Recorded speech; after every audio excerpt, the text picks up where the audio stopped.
afternoon, everyone. Welcome to our pre-match press conference to preview our game against Manchester United. We'll start off with Vinny from Sky. Sean, obviously you've had a bit of time to digest everything, so what is your reaction to the Independent Commission imposing that 10-point deduction on your team? I think like everyone, well certainly everyone in these parts was shocked, and seemingly the wave of noise after that seemed like most people in football, around football, are shocked. The enormity of it, disproportionate, is a word that's been used by the club, and so obviously we're going to feel a bit aggrieved by that. On the other hand, it doesn't change the focus. The focus since I got here has been sorting things out on the pitch, getting the team to win, getting the team to feel different, the performances to be different, and we were obviously on the right lines for that, and delivering strong performances, I felt, and then this has just given us a push backwards to then come forwards again. That's the job hasn't changed for me. It's just made it more difficult in the current circumstances until the appeal, of course. What impact then does it have on the mood in the dressing room, particularly as you've taken those steps that you're speaking of? Well, I spoke to the group and I said, look, the league table is one thing, but I don't change my story very often. At the end of the day, I've always believed that the final league table was the truth of the season. So I'm not going to change that now. I said, look, lads, it's for sure it changed the viewpoint, but it doesn't change what we're doing. In fact, it enhances what we're doing. It just means we've got to go harder for longer and stronger, play stronger. So they're the rules of football. This is what it is. So it's been more about refocus than anything. The group have been very good in themselves, I must say. With the characters we've got, particularly Seamus is a good voice, and Youngie with his experience, Tarky, Jordan, and many others, by the way. Ganner and people like that with their experience. Duke, all the senior boys particularly rallying and going, look, it is what it is, let's get on with it type thing. So I think that's been the clear message from me to the players and from them to each other is let's take it on, let's take on the next challenge. There's been plenty of them since I've been here, so let's take this one on. While you've touched on the challenge that you face, how fair is that challenge in your view? Well, like I said, I think I follow the club's words. I don't know every inch of what went on in the past. I don't know every inch of the commission and why they've come out what they've come out with, but I certainly believe in what the club put forward. The fact it's disproportionate feels like it's unjust, and I think there's plenty of voices out there who feel the same. That said, what's done is done for now. Obviously, appeal pending, so therefore we have to get on with it, and that's just the simple facts of it.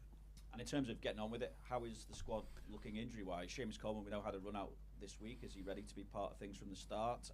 Onana, has he been able to train? What's the latest on his injury? Yeah, Ammer's his calf, I don't think will be right. It's still sore. The other lads, 3 of them had a game in the week, including Lewis Dobbin, who's slightly younger, but the 3 older boys with Ben, Keno, with Seamus all played in the week, so that's good, getting them some minutes. Seamus come through no problem, so that's kind of, I spoke with him about it. I think when you've had a long-term injury, that 90 minutes is sort of the final marker, really. So I certainly think he'd be around it. He's been training very well. He's a great voice around the place. We know that. So yeah, it's good for them just to get as many minutes as possible on top of the lads who have been away as well, of course, and got minutes while they've been on international football. And Andre Gomez and Delhi? Andre's back on the grass with us, which is good. I mean, he's had a very frustrating season so far, but he's back on the grass with us. He needs a bit of time, he needs games, obviously, but he's back around it. And then Delhi, it's good to see him back on the grass. I mean, he's still tentative at the moment with the sports science side of things, as regards not joining him with us, but he's joining a couple of warm-ups and just feeling his way back in. So it'd be really pleasing if we can get him fit as well and he can get himself fit. And obviously looking at the game, potentially there is the opportunity to haul yourselves at the first time of asking out of the relegation zone. So what are you expecting in terms of the challenge that you face against Manchester United, but also in terms of the atmosphere at Goodison Park as well, given everything that's surrounded it? Yeah, I think first things first, they're a good outfit. I know there's been a lot of noise around Man United for a while now, and the ifs and ands, and are they playing well, are they not? But at the end of the day, they're top of the form table, I think, in the last 5, just in front of ourselves. So they're obviously playing very well, in the sense of getting results, that is. So I don't think we're getting too involved in the noise around it. I think it's the truth in what you're playing, so we'll make the players aware of that, whilst obviously looking to deliver our performances. Regarding the crowd, I've said all along, they've been terrific since I got here. Throughout the ups and downs, the ins and outs, they stay resolute, they stay behind the team, and I think it'll only enhance that. I think they'll feel it's been unjust, I feel, and I think they'll be ready to deliver as well as we do. So that's what we're looking at. I've been looking for it all the way anyway, is that combination. They can see a team they're giving their lot to win games. And I think it's a first marker. If we can do that with quality as well, of course, that's the given. That's what we were looking for. But I think Evertonians will be right there for us. They have been since I've been here, so I don't see why that should change. Probably enhance it. Thanks, Sean. Thanks, Vinny. We'll go to Julia at Radio Merseyside. Hi, Sean. You okay? I just wanted to mention, just while we're chatting about this, the well-known fan groups, the 1878s, have been doing crowdfunding. They've organised banners tonight. The Toffees in London have got a protest going in London. What's your message to those fans who are working so hard, like £40,000 raised this week for banners? Yeah, I mean, I can't get involved in all of that sort of stuff outside of my domain, inside of the club. But I think the swell of Toffees getting behind the club, the feeling amongst the Evertonians, you know, I can't dip my toe in everything, but I do get a feel of what's going on, what the measure of it is. And I think they do feel it's been unjust. I think they feel like, you know, it's time to stand even stronger, if you like, than ever. The way they do that is their choice. But all we can ask for is their backing and support when we get in the stadium, any stadium around the country, because as you know, you definitely know, we do travel with numbers. And all we can ask is them to keep backing us and supporting us as they have done. We read the quotes from Dominic Calvert-Lewin this week saying that it hasn't phased us as players. You've said there that you spoke to the players. Can you tell us any more about what the players said to you and how they've reacted in training? Yeah, I mean, the timing was strange because obviously we'd all disbanded for different reasons. So to find out then was not perfect, but then to get the players together just this morning, because all back from international duty, and speak with them, and they seemed very driven to the fact of what I started the interview with, and that's that on the pitch is still the vital thing. That's what I was brought here to do. We needed to change that, and we have been doing that, and I think the results have shown that, the performances have shown that. So sort of not losing sight of that. Now you could argue we're well versed in it, because since I've been here there's been lots of noise around things other than just getting on with what's on the pitch. Now I think our clarity is needed even further, and I think the players know that. We certainly know it as a staff. And I think the fans will know that. They're, like I say, I'm sure they're aggrieved at the bigger picture of what's going on, but the fact is I think they'll be supporting the team. I'm absolutely sure of that, and I think the team need that connection, and we've got to continue to build it. So it does come from inside of what we do. The performances on the training pitch go into games, and then the fans joining in with that. So I think the players are well in a clear mindset, I think, for that. And I think Dom's right. And I think, as I said, a number of the senior pros have made that clear to the group. And I think that's an important factor, that we take ownership of the moment and go and deliver. Some other matters. Jared Branway captained the England under-21s at Goodison, which was a special moment for him this week. I know you were watching. Lee Carsley told me that he's somebody who he thinks can go to the very top of the game. What did you make of his performance and taking on that sort of extra pressure? Yeah, it was a pretty low-key game, I thought, but he delivered it well, as he should do. He's learning all the time. He's a Premier League, growing into the Premier League as a player. And I think when he goes to that level, he should show that kind of dominant appearance that he has on a football pitch, and he did do.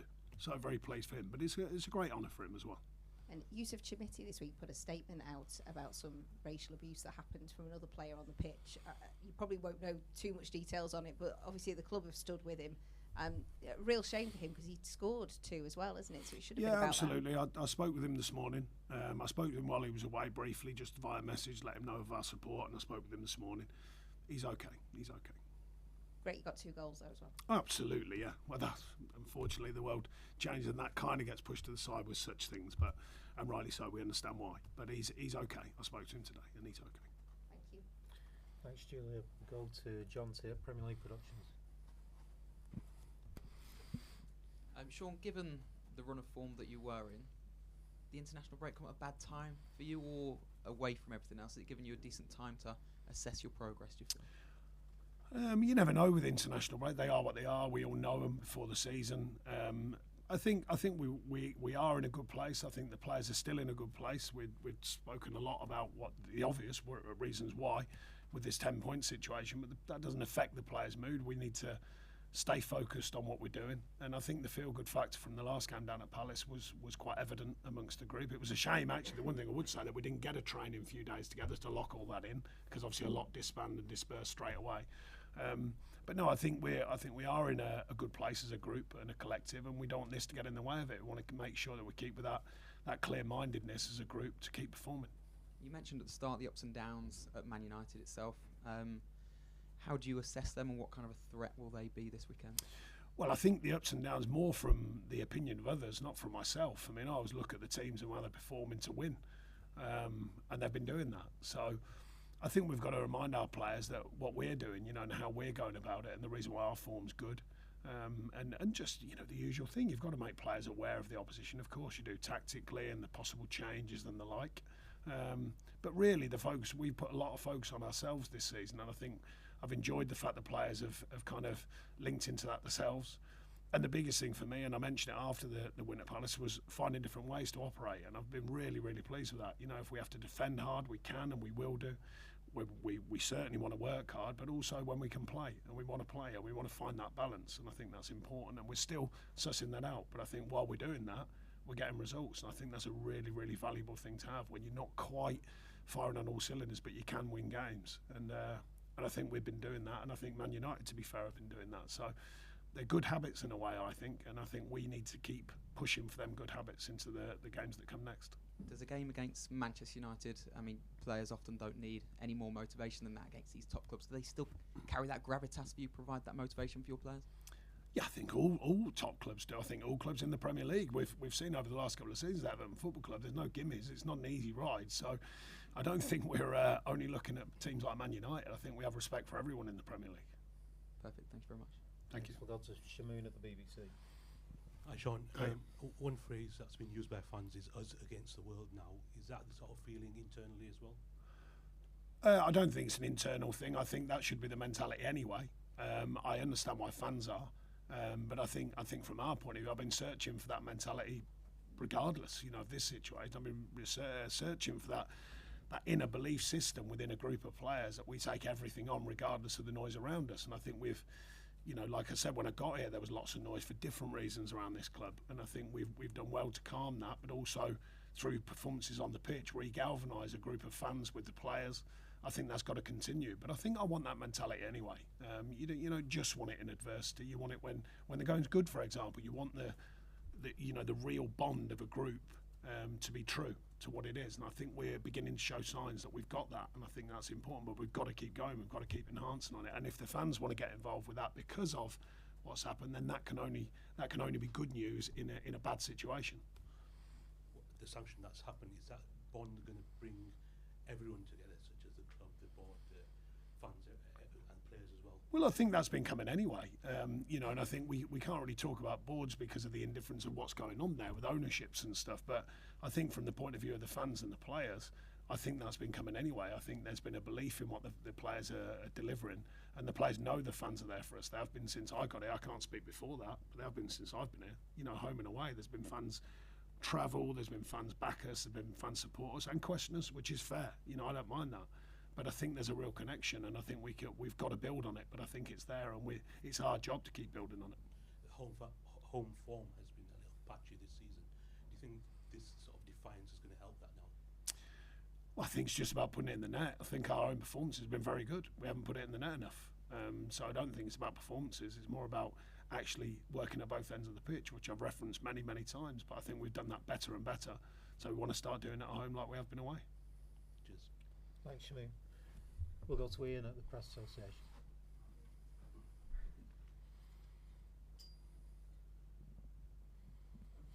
Sure, just pick up on what you're talking about there with the fans and the sense of injustice. How important is it that sense of injustice is channeled properly and doesn't become sort of anger and, just maintain the focus? Well, there's no reason for it to at this stage. We don't know, but I can't control every fan. I can't control every emotion that they have. Hopefully, if I am going to control it, it'll be through winning, because we know that brings good emotions. But no, look, they'll have their own views, they'll have their own opinions, and I can't manage all of that situation. I've got to manage what's on the pitch, and the fans can decide. But I don't think it's just Evertonians. I think it seems to me there's a swell of people around football. I've gone, hang on a minute, that's a knock too far, and I think we'll see. Look, but that's the opinion I've got at the moment. I think everyone's questioning how it's so severe, and we'll see what comes of the appeal. Based on the results and the performances that there had been prior to the international break, there was a sense of optimism that this would be a season where you wouldn't be in a relegation fight after 2-3 seasons where you were. With the points penalty, are you now in a relegation fight? I don't think it's changed at the moment. The fact is, it's still relatively early in the season where you know, it's a season's work. We're going along very well. We've got good points on the table. We probably should arguably have more. That doesn't change the mindset. It doesn't change what we're looking to do as a group. You know, the league table is one thing, but I don't. So I've said, you know, I can't change my rules. I don't stare at it every week anyway. So therefore, the one at the end of the season is the most important. We've still got lots to do, lots of games to play, lots of football in front of us, and I think a very good side that can be effective at this level. So that's what we want to do. We want to keep affecting games, take away the noise. We've had to do it endlessly since I've been here, is keep pushing away the noise around this football club. And bizarrely, just when we were talking about football, Andy actually remarked on it, the last press conference before Pally said, that's one of the first times we've done just about football. And lo and behold, while I was away, we get a 10-point deficit. So what do? Just keep taking it on. Thank you. It's true. I was like, Any further questions in the open section before we move on? No? Okay, thank you.